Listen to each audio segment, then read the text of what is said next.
芊芊，我爱你。今日这是怎么了？我这万年不开花的铁树一开就是同日2朵，这一前一后都来说私慕我，这究竟是怎么了？这种事开不得玩笑。我从未有任何时候比现在更认真了。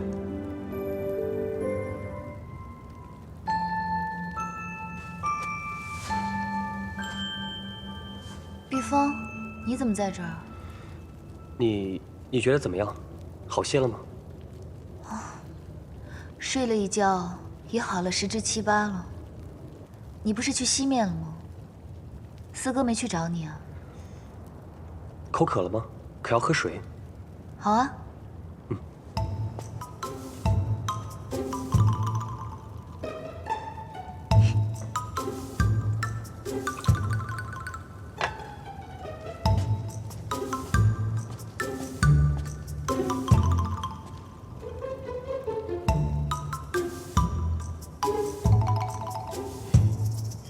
多谢四哥。你是四哥吧？只因我刚打完架，法力虚弱，识不得你这变化之术，你便换作碧芳的样子来戏弄我。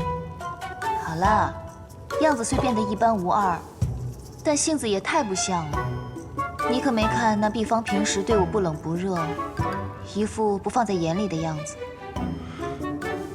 我没做什么变化，实实在在就是碧芳。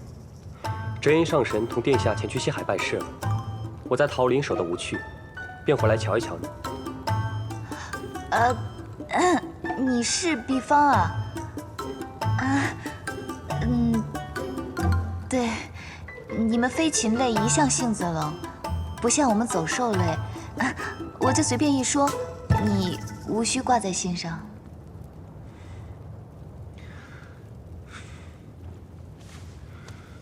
若那时我在你身边，就算拼了满身修为，也不会让他们伤你1分1毫的。那是自然的，毕竟我们是一个狐狸洞里出来的嘛。他日若是你约了别人打架，我也会为你助威的。芊芊，你装傻还装到几时？你明知我自从来了青丘就思慕于你，你却要说这些话来气我。你说什么？因为你同那天族太子早有婚约，我才免不得已藏了颗真心。可此番你遭此大难，那夜华却丝毫不能保你周全。我出去这些天，打听得很清楚了，听说他在天宫还处了位侧妃。哼，像他这样风流，也不知能不能全心对你好，我怎能放心将你交于他？芊芊，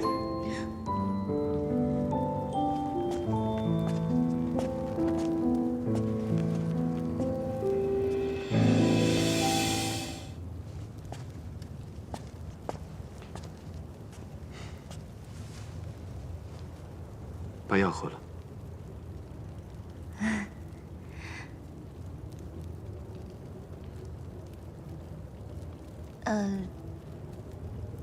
你看啊，毕竟是我与天族订婚在前，你说你思慕我，我很欢喜。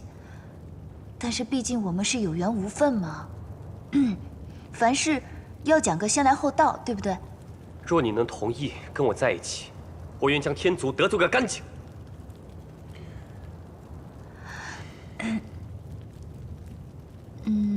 不如你先出去。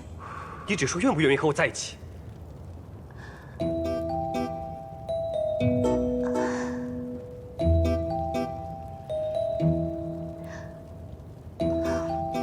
我是个重礼数的人，我既已被天族定下来了，断然不会做一些事情，让青丘与9重天都难堪，对不对？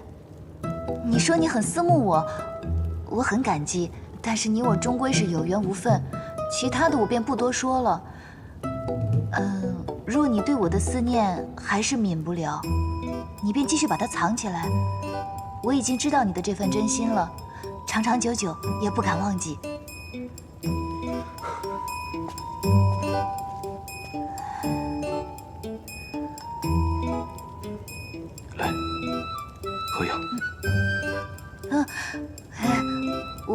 我自己来。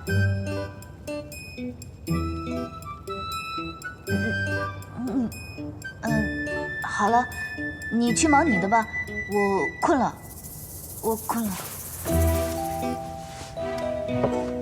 芊芊，你可知每每你不愿我在你跟前时，找的理由都是犯困吗？有吗？我不是第一次这样说吗？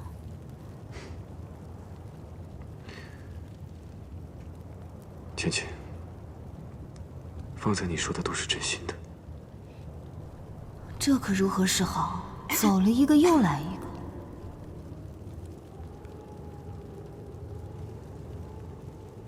你现在让我这么接近你，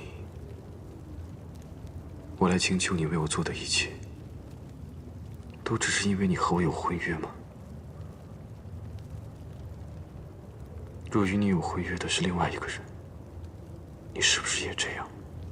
他这话问得十分奇怪，这不是明摆着的事情吗？若不是他与我早有婚约，他能在我这里一次又一次地开到油水？肯定是刚到青丘住着时就被迷谷打出去了，哪还进得了狐狸洞？分得一间上好的厢房。我对你好，当然不只是我们之间有婚约。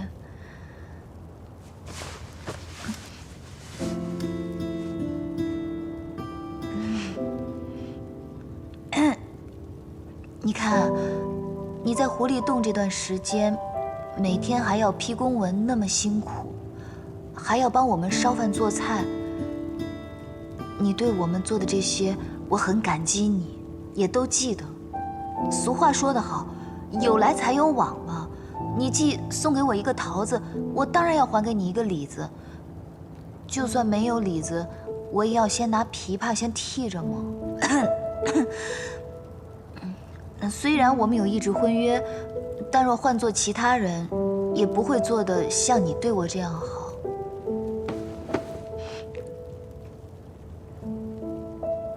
我从未给其他人做过饭菜，我只给你做过。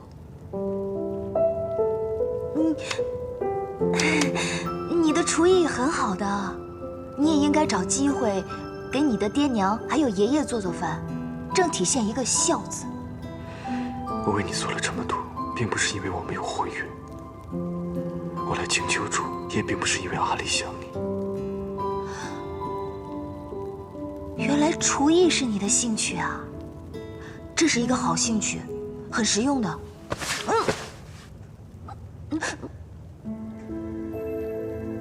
芊芊，我爱你。今日这是怎么了？我这万年不开花的铁树一开就是同日2朵，这一前一后都来说思慕我，这究竟是怎么了？这种事开不得玩笑。我从未有任何时候比现在更认真了。没有情谊，自然也能做长久夫妻。但我却盼望着能跟你有绵长的情谊。阿爹阿娘说了，夫妻之间相处久了，那些风花雪月的情谊就淡了。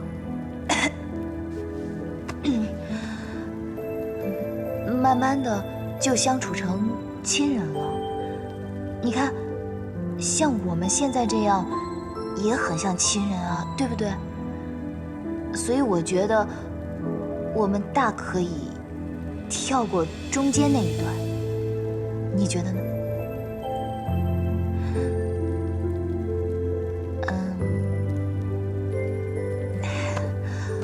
我也知道啊，像你这个年纪呢，是该爱几场恨几场。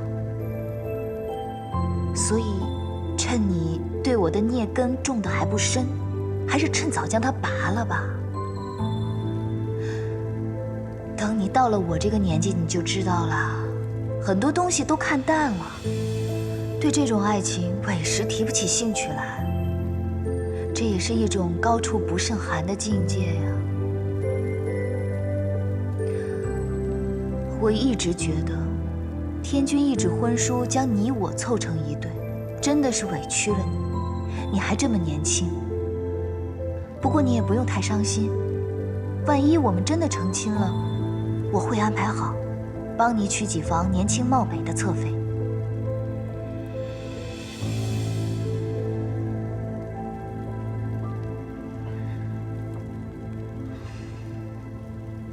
你说的都是真心话。比真金还要真。所以你特意说这些话，让我难受吗？他如今爱我爱的，仿佛正是兴头上。我怎么办呢？要从长计议才好。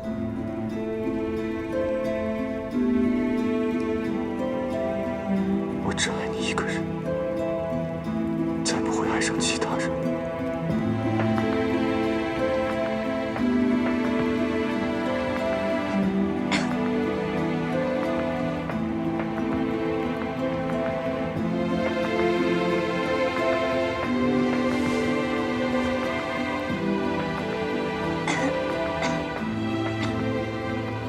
阿丽已经回天宫了，没什么大碍，休养几日便好。我本想也带你一起回去的。灵宝天尊的上清境有一汪天泉，很适合你养伤。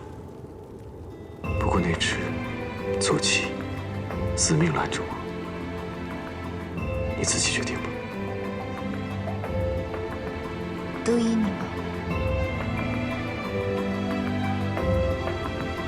快睡吧。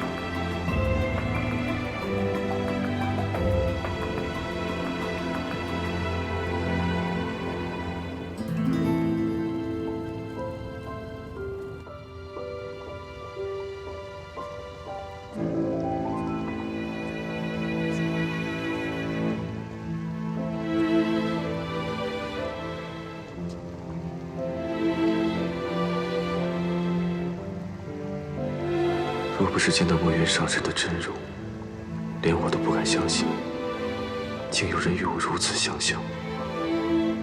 芊芊，你可是将我看作了墨渊上神，才容我留在青丘。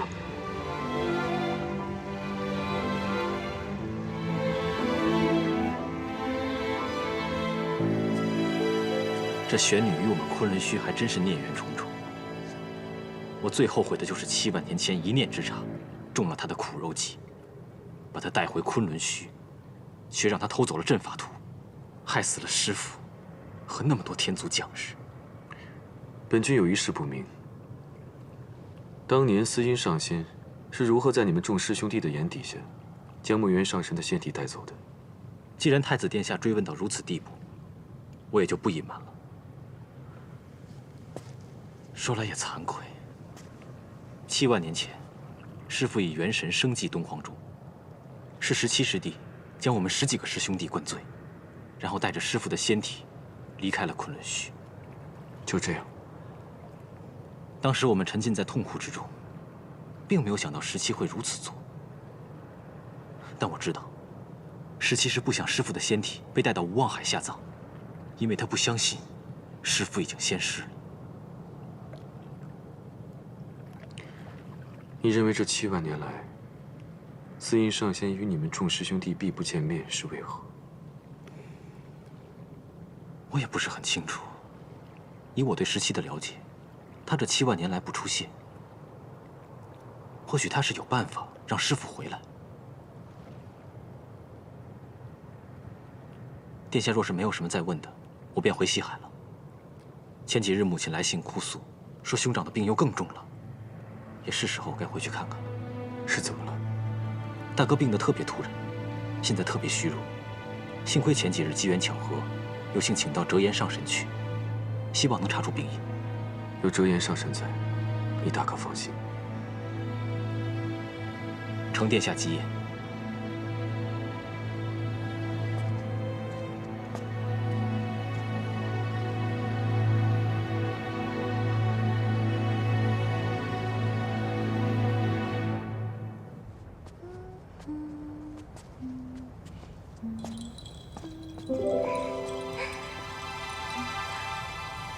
太子殿下，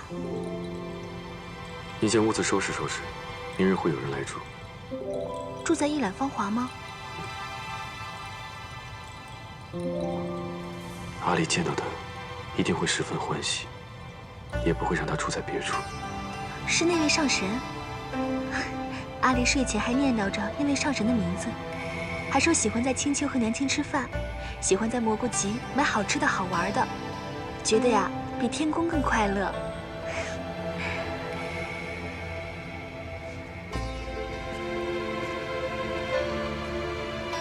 君上这300年来，不让任何人踏入这院子半步。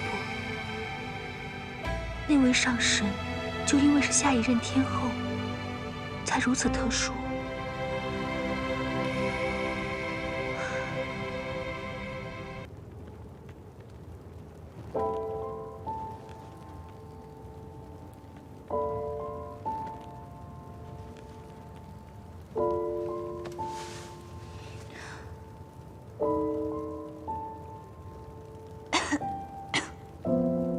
师傅的仙体也不知道如何了，我还是去看看吧。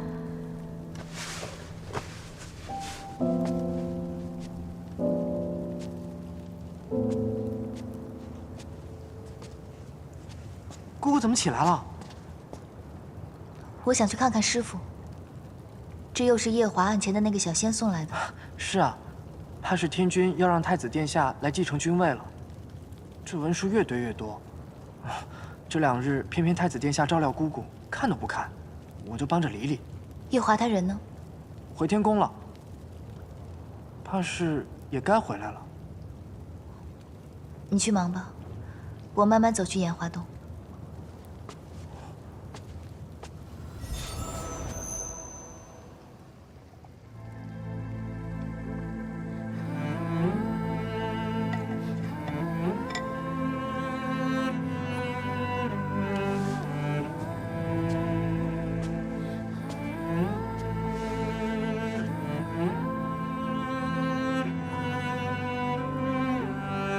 果然有咪咕在，会照顾好师傅的。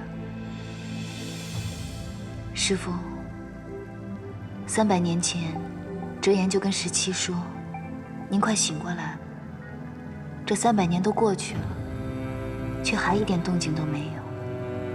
我不知道，他是不是在骗我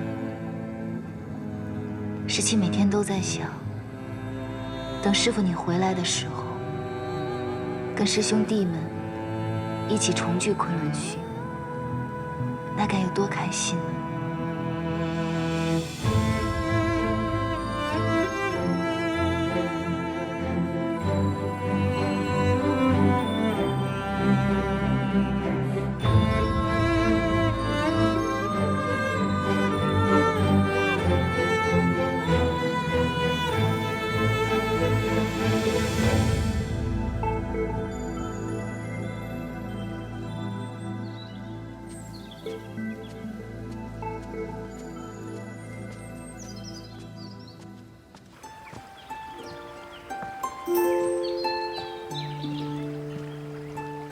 怎么看都觉得还是我青丘的景色最好，只可惜夜华自从来了狐狸洞，每日给我们做饭，都没带他四处走走。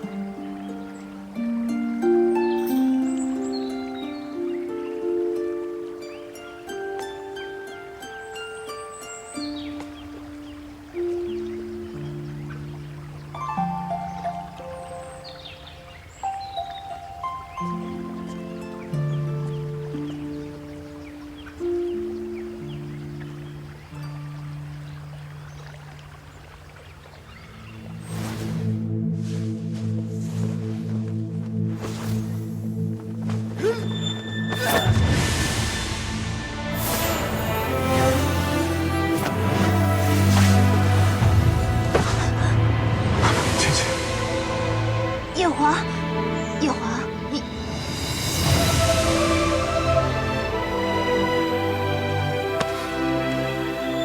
夜华，你干什么？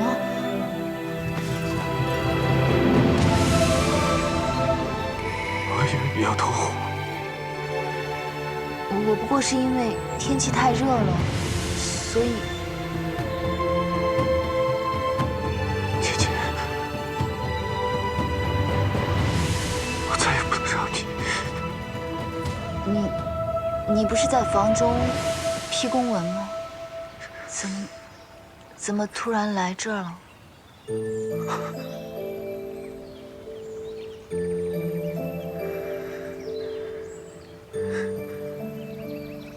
迷谷去拿饭给你，发现你不在，告诉了我，我便出来寻你。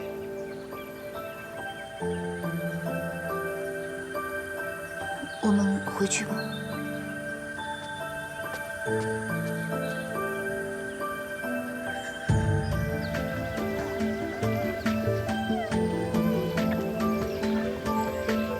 从大紫明宫回来，他就从没问过我师父的事，倒是奇怪了。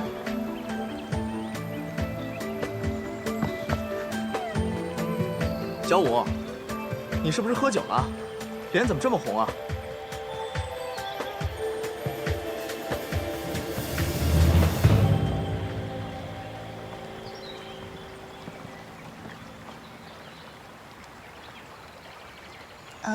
我们青丘景色宜人，所以我就带太子殿下四处逛逛。斜阳微风，满池荷花飘香，正适宜幽会。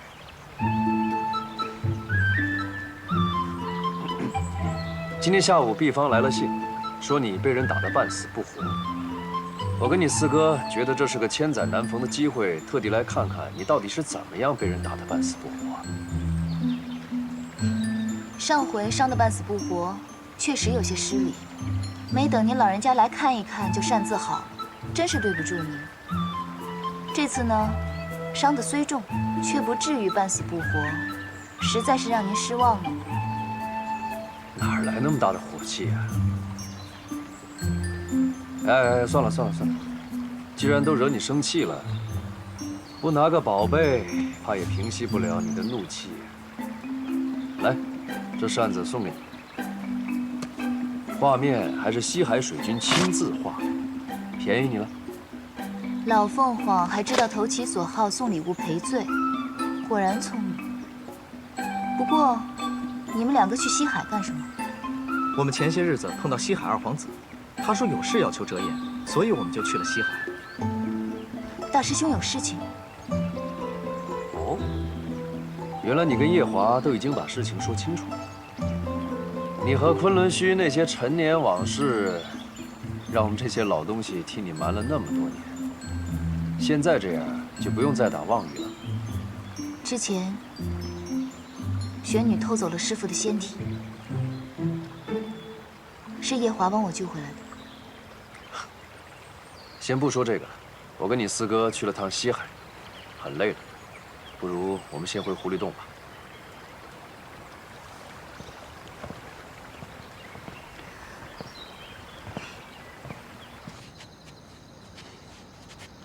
想不到你也能在言语间被斗得生气。折颜上神很有本事，他年纪大我许多，同他生气也没什么。若是小辈的神仙们在言坛上得罪我，我也不会同他们计较的。我倒是希望你能时时与我计较。我同你有什么好计较的？姑姑，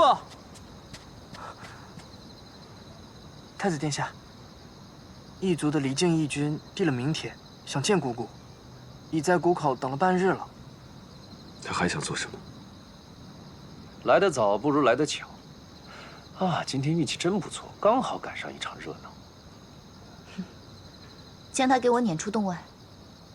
啊，姑姑，他就在谷口等着，尚未进洞。随他去吧。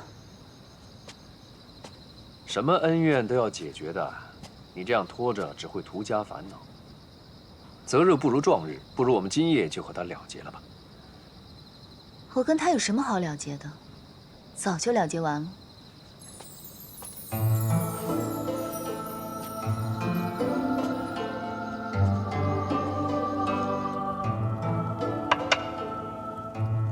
你四哥回来把我书房给占了，我今晚是看不了公文了，只好拉着你陪我下棋。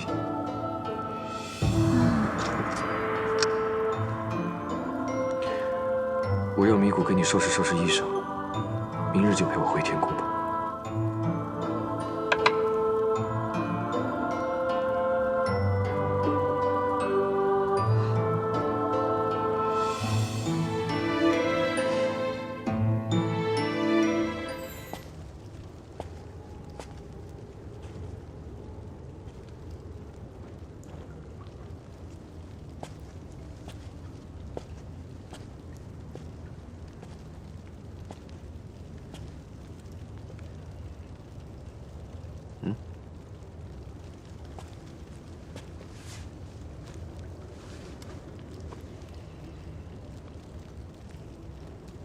我寻思着你应该有问题想要问我，就没敢睡呀。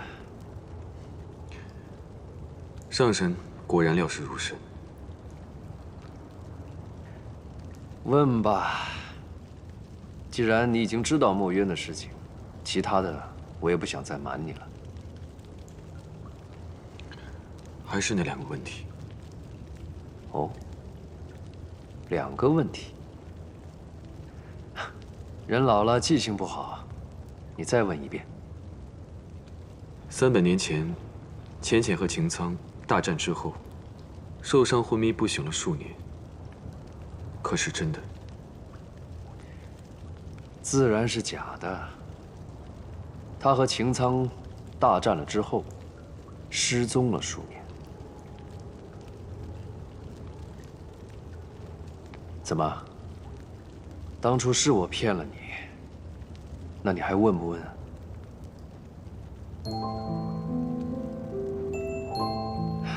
第2个问题呢？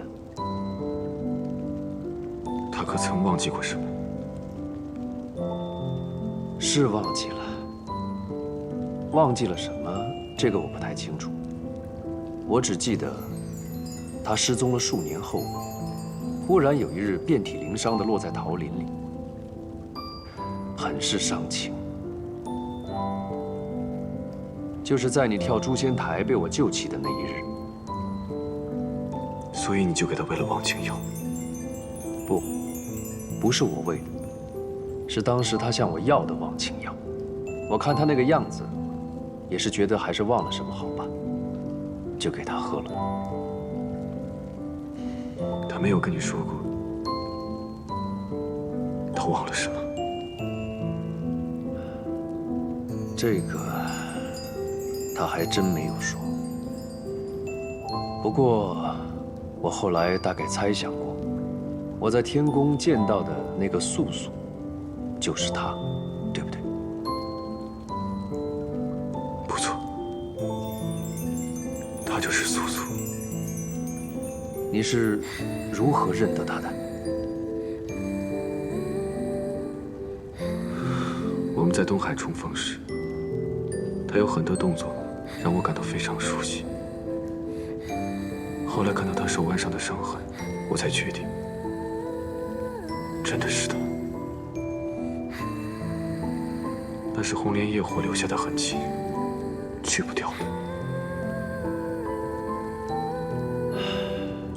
原来是如此，露出了破绽。上神，是真不知道，还是为了我而不说？他想忘了我，是因为墨渊。墨渊，与墨渊上神比，我与他那数年的情结，或许只是他飞升的一个劫难，并没有什么记住的意义，反倒是牵绊。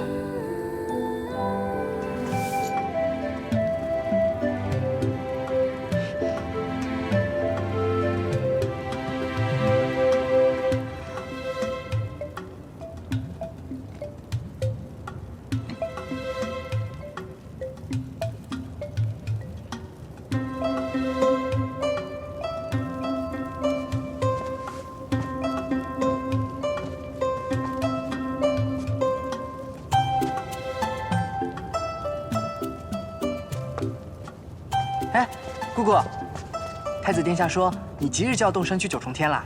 对呀，去九重天。你说我这从小到大四海八荒都玩遍了，也没去过九重天。这次正好借着夜华的面子去看看，也算是因祸得福了。殿下早就在洞外等着姑姑了。我去就回，你看好狐狸洞啊。去就回，依殿下的性子啊，明古是怕姑姑这一去就乐不思蜀，忘了青丘还有个狐狸洞了。长本事了，敢调侃姑姑了？不敢。你现在去我屋里把我的折扇拿来吧，就是折颜昨天新送我的那把。我要带着这扇子上天上去沾沾他们的仙气儿。好。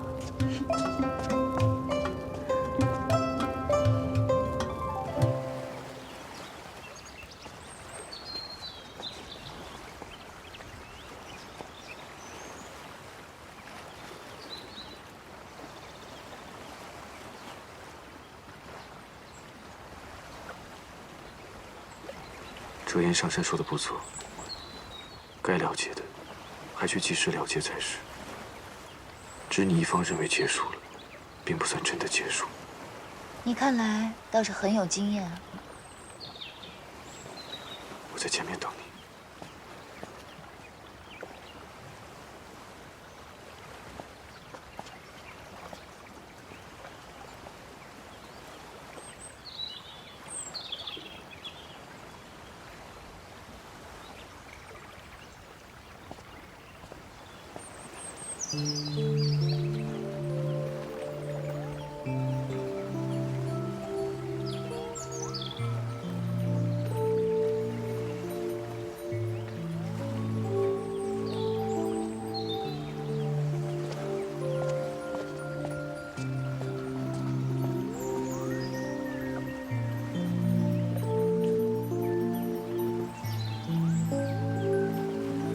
阿影，我以为你永远都不想见我了。身上的伤是没大碍了吧？劳烦义军挂心了。老身身子骨一向强健的很，这点小伤并不碍事。那就好。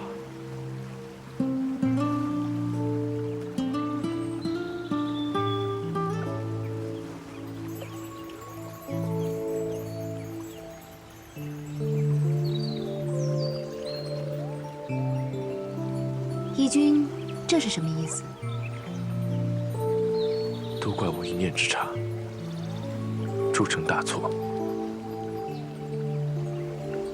如今你将这玉环拿去，置于墨渊上神口中，你就不用再用心头血了。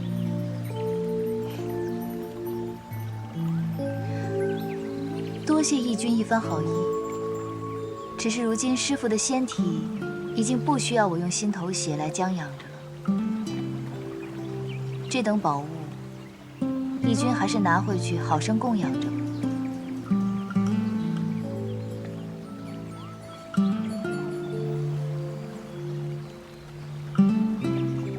阿英，我们真的回不去了吗？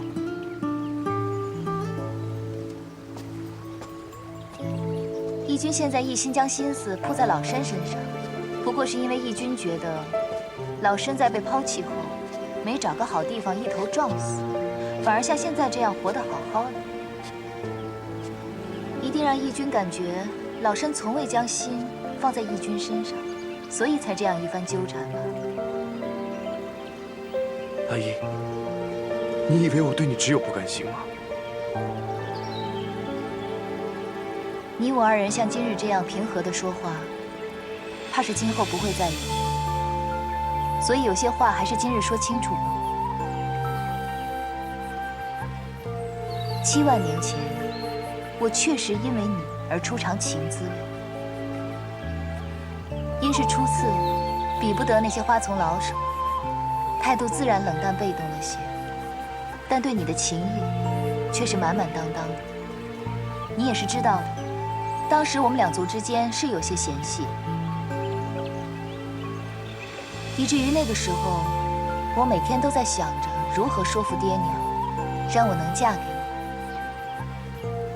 当时我想到一条好的理由，就喜滋滋地将它写在绢帛上，生怕自己忘了。现在想起来，还真是可笑。你呢？在我对你情意最浓之时，给了我当头一棒。你只知道我放手放得潇洒，却不知道这潇洒背后我有多少辛酸苦楚。当年师父仙逝，我强撑着一颗卑微的心，到大紫明宫找你借玉魂。你永远都不会明白，我鼓足了多大的勇气，也永远都不会明白，你让我有多失望。不是那样的，我当时并不知道你有重伤在身。你如果告诉我，你用心头血来保护墨渊的身体，我一定不会不给你。当时没有给你玉魂，是因为我知道你在保护墨渊。是，我嫉妒他，我嫉妒墨渊。可是阿姨，我其实从未对你忘记。你能原谅我吗？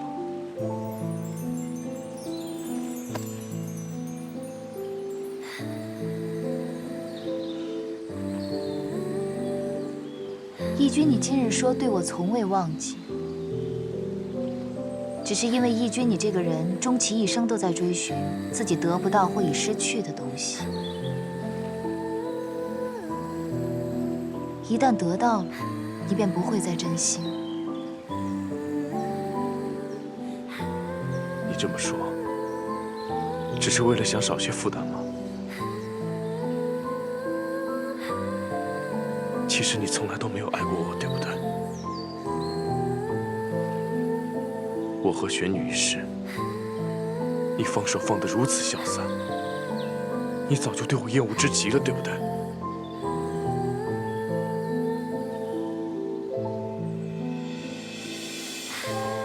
可是人人都有犯错的时候，你是我一生的挚爱，为什么你就不能原谅我呢？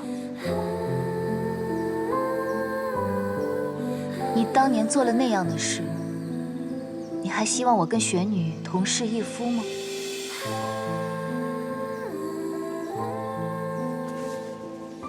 从大紫明宫走后，我确实怨你恨你。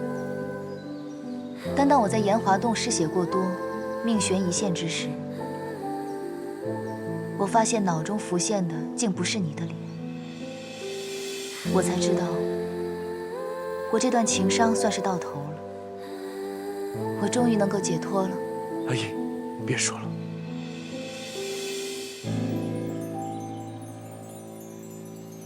离静，你确实是我白浅这14万年唯一倾心爱过的男子。只是沧海桑田，我们回不去了。是我明白了，太知，而你也终究不会在原地等我了。从今以后，我们便是路人了。告辞。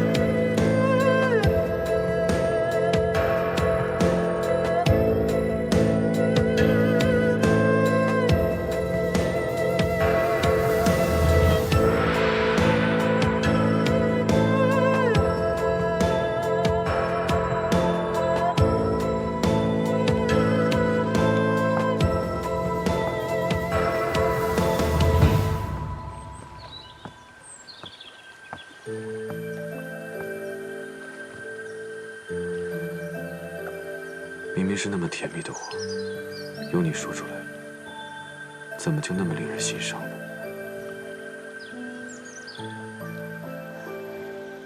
你看这天，怕是快要下雨了，快走吧。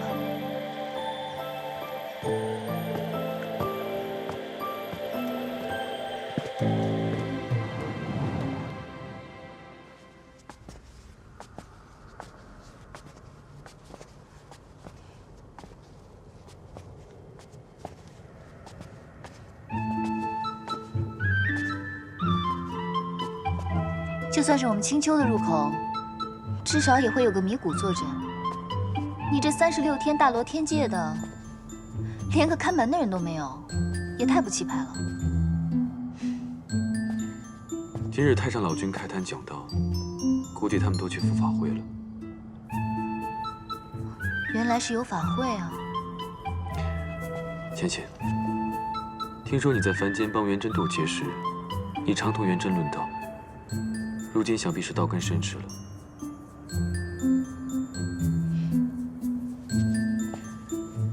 太上老君这数万年来，讲遍天上无敌手，在高处不胜寒这个境界，已经站得十分孤单。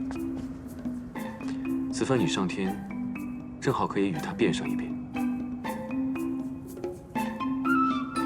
说，好说。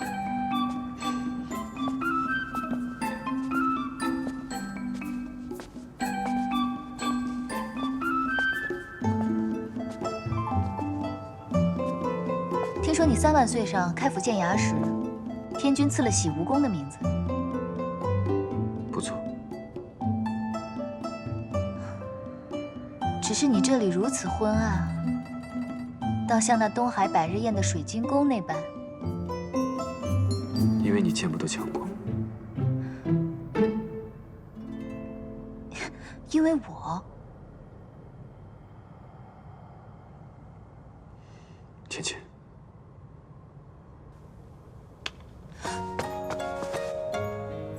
我带你进去。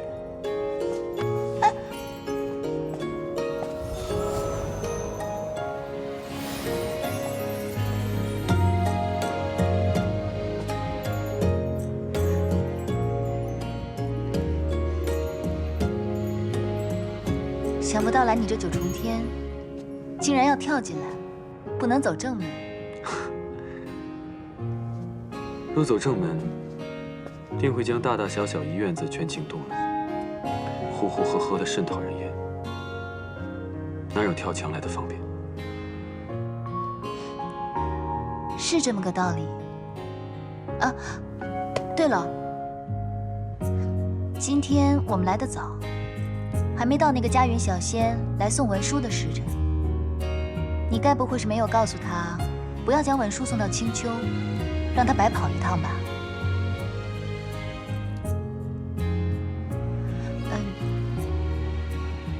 你刚刚说的有道理，还好没从正门进来，惊动那些小仙，不然会很麻烦。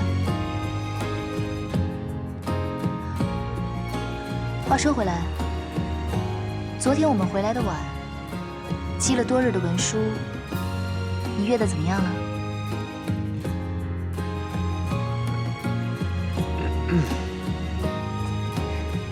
总瞧着这太子比东华那等板正的神仙还要严肃沉稳，今日却能流露出这么一番少年人才有的神色来，着实不易。我有件事与你商量。芊芊忽然如此认真，不知是为何事？不是什么正经的事。我将在这九重天上休养2、3日。既然来的时候是悄悄来的，没有打出上神的名号，也不能让你大张旗鼓的为我辟出一处寝殿来，不如就在团子的庆云殿凑合2日罢了。你想住阿离的庆云殿？不方便吗？我早已为你辟出了一处寝殿。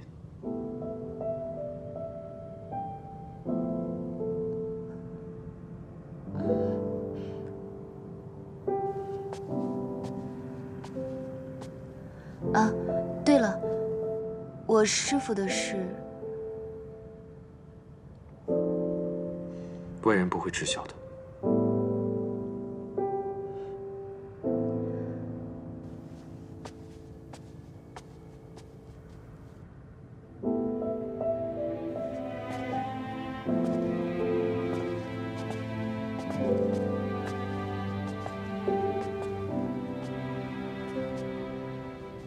你这院子里也有桃花，是蟠桃园搬过来的吗？这是300年前我种的，到了今年才开这第一束花。300年才开第一束，你也真是有耐心。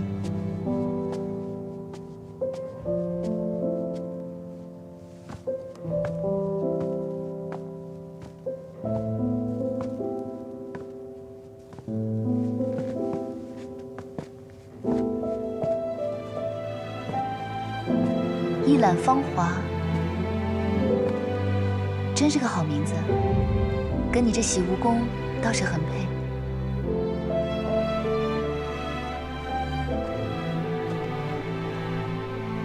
为何自从迈入这院子，就感觉不太对，不太舒服？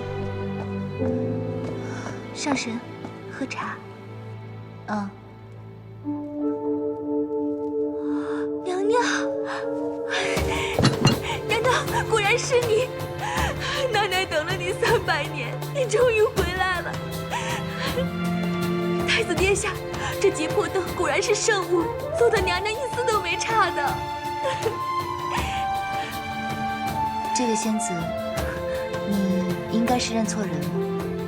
老身是青丘的白浅，并不是你口中的娘娘。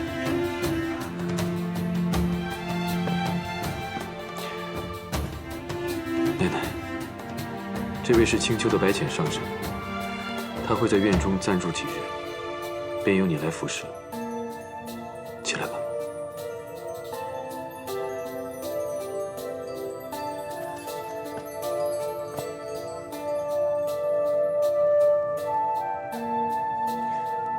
上神待会儿会去灵宝天尊的天泉洗浴，你先去做好准备。是。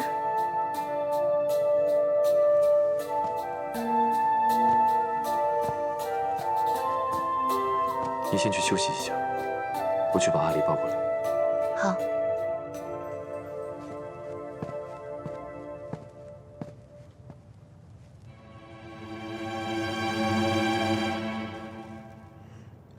什么？白浅上神来了九重天？是啊，娘娘，刚才进了南天门，如今已经入了一览芳华了。你说什么？一览芳华？那个地方，君上不是从不让人靠近的吗？是啊，娘娘。奴婢也觉得很奇怪。按理说，这君上300年来，一直都护着那个凡人住的地方，如今怎么突然就准许别的女人来住？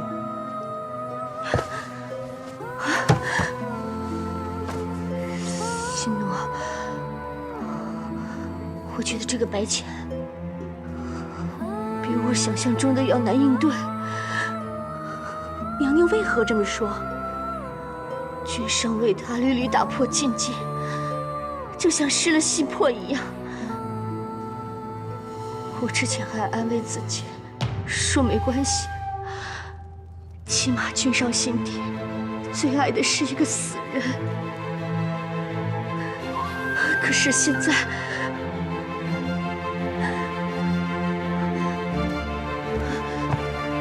心奴，你会帮我的，对不对？无论何时，你都会帮我赢回夜华的心，对不对？娘娘放心，奴婢一辈子都是娘娘的左右手，一定会帮娘娘。娘娘，你先不要怕，他才刚来9重天，还不熟悉这儿。毕竟我们已经住在天宫里几万年了。对，我不能慌。我是这西梧宫明媒正娶的侧妃，我不该慌。我该静观其变，再看看怎么击退他。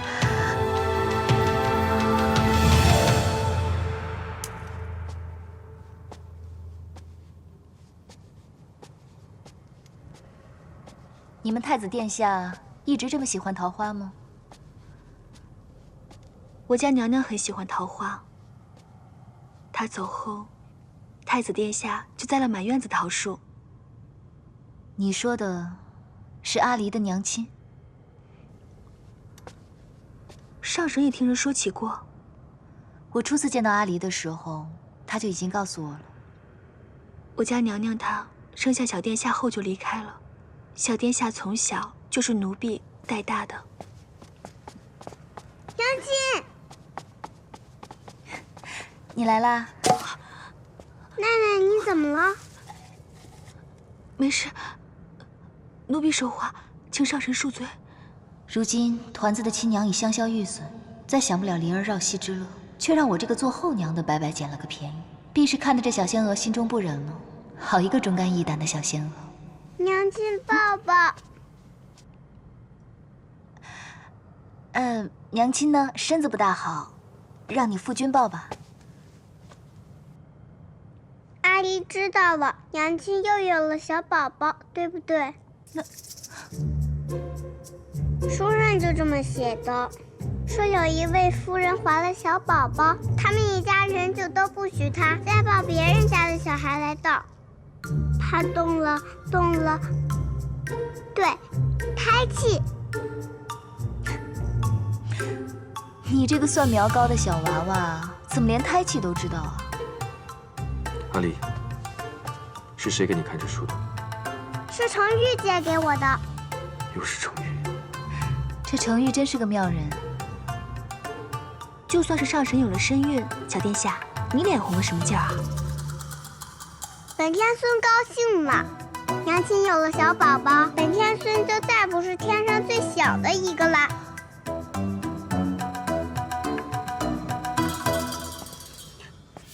倩倩，不如大婚后立刻生一个。这小宝宝如果由你来生的话，我倒是很乐意出那一份力。既然阿离也来了，不如我们一起去上清境吧。走。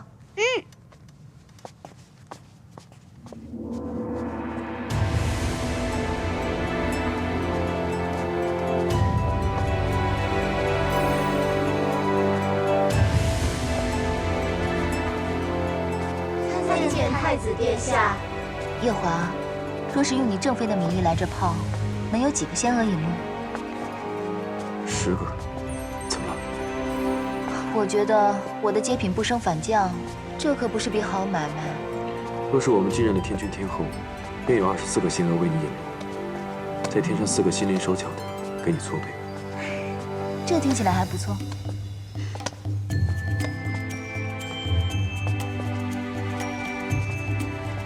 参见太子殿下。此处竟有酒喝。这些酒是国酒，如果阿离要喝，你可以喂他喝一点，但万不能让他喝多了。时令的蔬果们也都可以给他吃一点，但每样只能吃半个。你这既当爹又当娘的，真是不容易。这么多年，习惯了。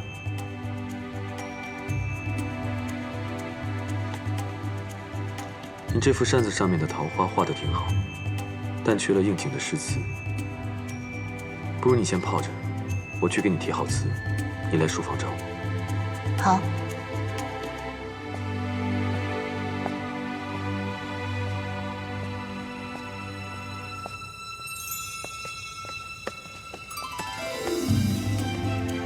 娘亲，夫君怎么走了？不同我们一起泡吗？天将降大任于你夫君，你夫君去接大任了。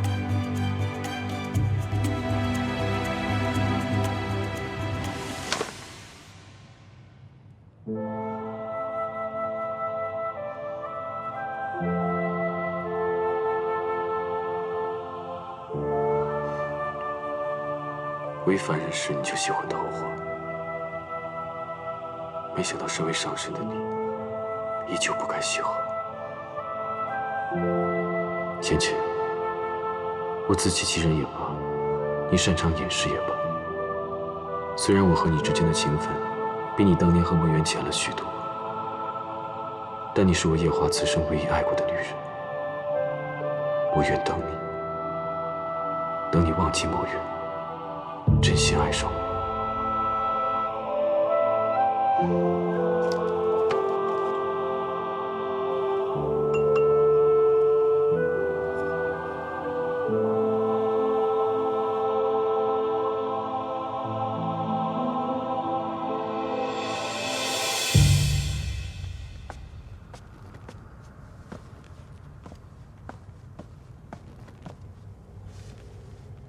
姐姐找我，今日君上终于回了紫宸殿。你若不把握机会，就不能怪我不帮你了。姐姐的意思，妙卿不大明白。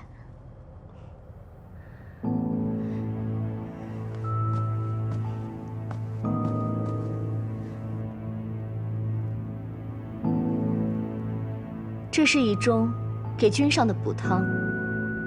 君上难得回一次洗无宫，你心思要活络些，今夜多在案前侍奉。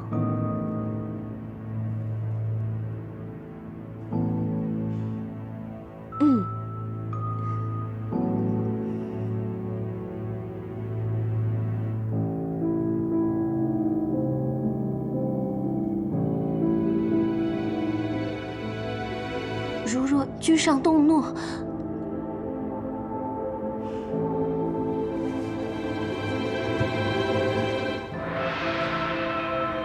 你不了解这个男人，他若真与你有了肌肤相亲，就一定会负责。还有，你不用怕他动怒。一来，你是阿离的救命恩人，他不会要你的性命；二来，你还有我会保住你。毕竟在洗无宫，你只能依靠我，而我除了你，也没什么姐妹了。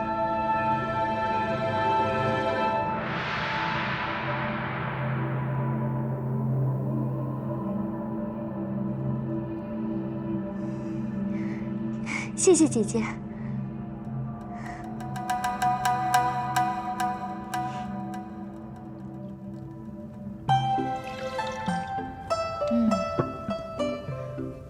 上神请用。刚刚是梅子酒，这杯呢？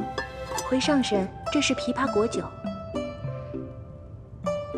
枇杷果，我在青丘的时候最喜欢同阿离吃枇杷了。是啊，我娘亲最爱喂阿离吃枇杷了。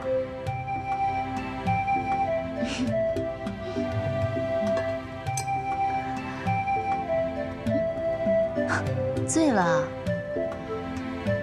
身上这么滚烫，看来不是装的，这也太不胜酒力了吧？小殿下头一回喝这么多酒，醉成这样，奴婢还是把他送去药王府看看吧。不必了，我喝酒也喝了10几万年了，也算半个行家。阿离刚才喝的这个酒啊，是鲜果发酵酿成的，喝再多也不会醉人的。可，奴婢还是怕会有什么闪失。他是男孩子，不必这么娇生惯养。你听我的，将他抱回去睡一会儿，过3个时辰，他指定就醒过来了。是。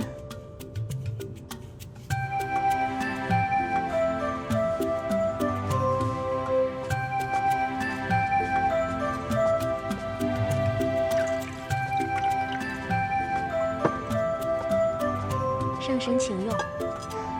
这小婢女竟对救主如此忠心，她的救主已经走了有200、300年了吧？回上神，奴婢并不清楚洗无宫的事。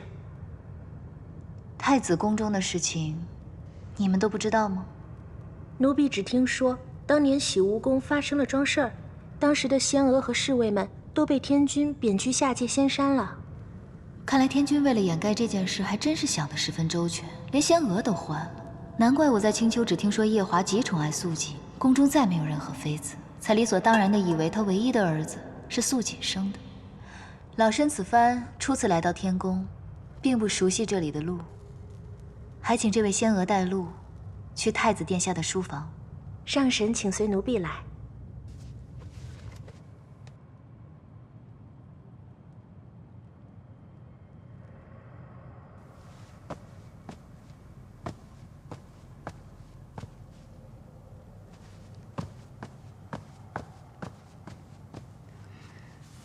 君上，什么事？奴婢等君上很久，好不容易等到君上回来，不知君上能否听奴婢说几句话？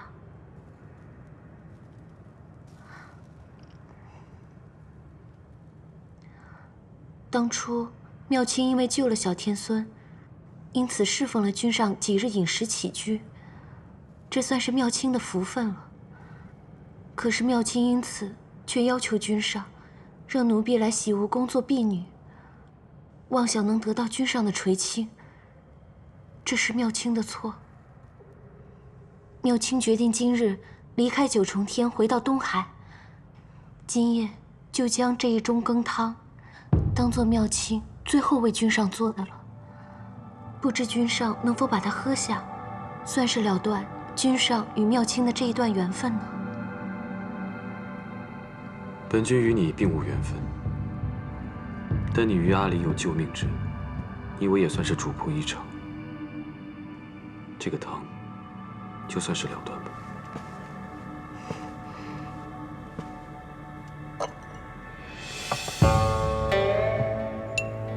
不必了。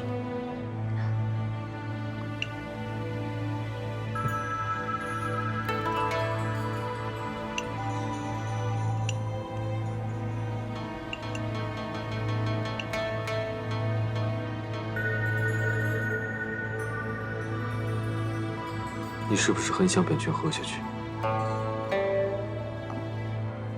这汤是妙清亲手做的，自然希望君上能够喝下去。这也是妙清的一番心意。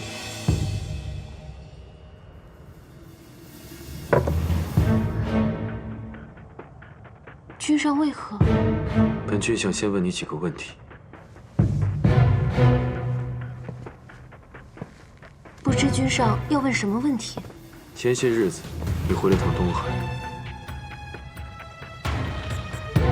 妙清因为很想念兄长，所以回去探望。你可知道，你去探望兄长那日，东华帝君正在凡间渡劫。不知道。那日东华帝君在凡间被人推了下去，同时白浅上神也被人推了下去。他当时周身法力被本君所封，险些淹死。是吗？好险。是好险。你可知道白浅上神在这四海八荒是什么样的身份地位吗？青丘、天族都不会放过推他的那个人。妙清，你真不害怕你们东海你的兄长会因此获罪吗？你真不怕你会因为谋害上神被永坠畜生道吗？妙清一时糊涂，求君上恕罪。若不是你对阿离有救命之恩，你真以为你能活到今日吗？是妙清糊涂，求君上恕罪，君上恕罪啊！再来，你告诉我，这汤里面放的什么？这汤里是能让君上喝下之后与妙清欢好。这么厉害，谁给你的？是奴婢从凡间买的。凡间？你真以为凡间这种药对本君管用吗？妙清只是……君上，臣妾听宫娥们在议论，说君上在责罚妙清妹妹，也不知妹妹究竟犯了什么错，但想必一定是并无恶心，可能是太过思慕君上所致。还望君上能看在妹妹曾救过阿离的事情上，饶过她这一次吧。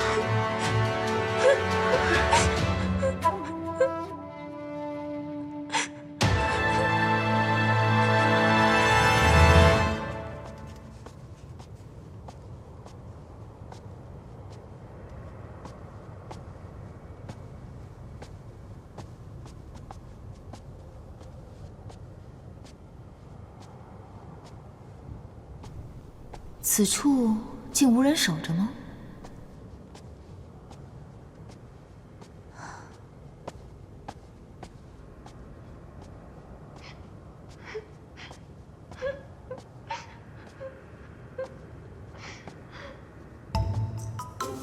该不会当头鸿运又让我撞上别人闺阁斗趣吧？夜华虽冷漠沉稳些，到底血气方刚。这天上的一众仙娥又都生得不错，但夜里对着一案的枯燥公文，定然十分烦闷。晃一抬头，见着一位眉目似画的小仙娥在一旁红袖添香，自然是要云雨一番。我还是避一避吧。浅浅，你这一来一去的到底要做什么？那扇子我已经贴好词了，你进来拿吧。罢了，倒是要看看你能桥上的仙娥是如何仙姿。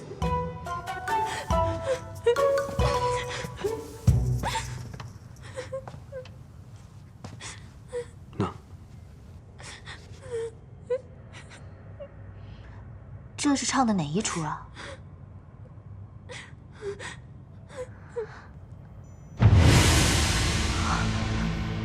好美的一双眼，可惜这小仙娥虽生的也不错，却配不上这双眼。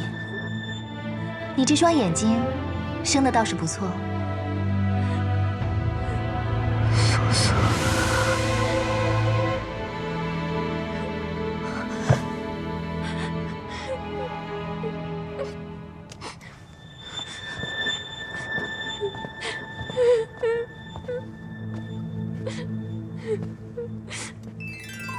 瑶琴公主，本君这洗巫宫实在腾不出任何位置来容你了。明日一早，你便回东海。只要你不再做什么出格的事，本君对过去既往不咎，也算是还上阿离的救命恩情。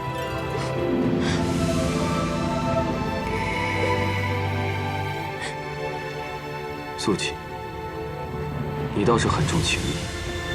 如果你实在舍不得妙清公主，不如向天君请一道旨，请天君将你一同嫁去东海，你看如何？君上，是妙清一时迷了心窍，才会用下了秦瑶的羹汤来勾引君上。君上，不管你怎么罚我，我都不会反抗的。哪怕是每日领77、49道天雷劈身，妙清都不会怕。只求君上不要让妙清离开这洗巫宫。妙清这一生的夙愿，就只能留在君上身边，一辈子伺候君上啊！娘娘，娘娘，上回妙清认错了你，你帮了妙清一次，这一次，请你再帮帮妙清。娘娘。妙清公主既然跪了我，如若我跪回去，也是拉不下这个脸的。少不得要说两句。你说。其实这个事情，真的不是妙清公主一个人的错。你当初明明知道她对你有情，还要把她带到天上来。我知道，你是为了报阿离的恩，让她躲过他的婚事，等他想清楚了再回东海。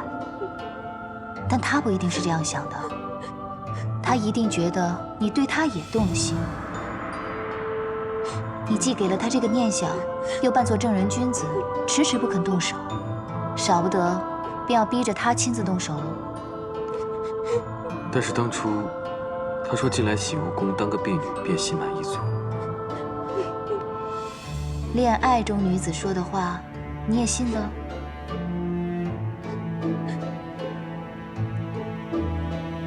听老身一句话，还是尽快回东海吧。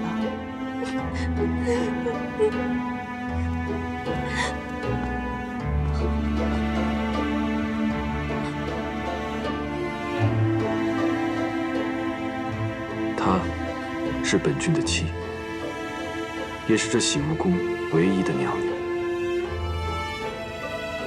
她既然如此说，妙清公主还是回东海吧。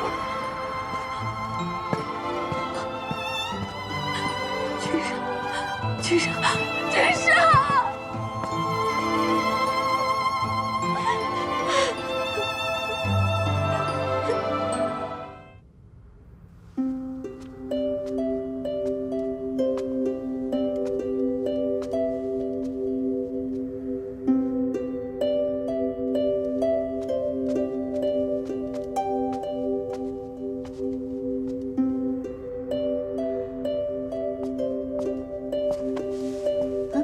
洗巫宫这么大，你能找得到一览芳华吗？应该还是找得到吧。我送你。